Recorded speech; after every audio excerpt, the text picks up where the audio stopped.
L'édito politique avec vous, Amine El Khatmi. Bonjour Amine. Bonjour Patrick. Amine, ce matin, vous nous parlez d'une gifle.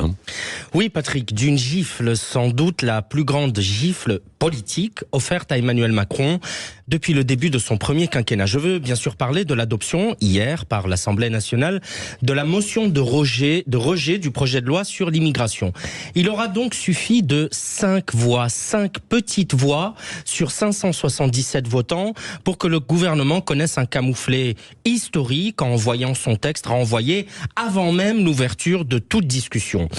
Alors bien sûr, les macronistes ont beau jeu depuis hier, et ils auraient d'ailleurs tort de s'en priver, de dénoncer une alliance de la carpe et du lapin. En effet, la motion a vu se porter sur elle les voix des insoumis, des communistes, des écologistes, des socialistes, mais également celles des députés, les républicains et de tout le groupe Rassemblement National. Autrement dit, des députés qui ne sont d'accord sur à peu près rien, ceux de gauche considérant que le texte sur l'immigration va trop loin, ceux de droite et ceux de la droite considérant au contraire qu'il ne va pas assez loin, mais ils sont tombés sur un point d'accord, sanctionner le gouvernement, poussant même le ministre de l'Intérieur, Gérald Darmanin, à présenter sa démission au président de la République, qui l'a refusé. Oui, alors vous avez dit gifle infligée à Emmanuel Macron. Pour vous, c'est le responsable de ce fiasco ? Eh oui Patrick, oui, car nous n'allons pas reprocher à des députés de faire de la politique, c'est leur boulot. L'occasion qui se présentait à eux hier était trop belle pour qu'ils ne la saisissent pas. Non,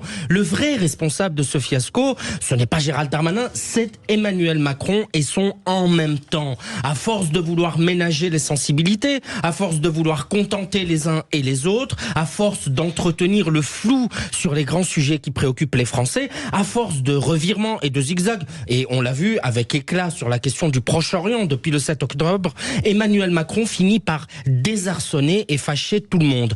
Rajouter à tout ça le mépris qu'il ne cesse de distribuer autour de lui, cela ne pouvait donc se finir que par un fiasco. Merci Amine El Khatmi. Vous reviendrez en débat tout à l'heure à 8h15 avec Elisabeth Lévy, Éric Revel, juste avant l'invité politique qui est Benjamin Lucas. C'est celui qui a porté le texte, un député écologiste des Yvelines qui a porté le texte hier, qui a fait donc chuter Gérald Darmanin. Vos réactions aussi 0826 300 300.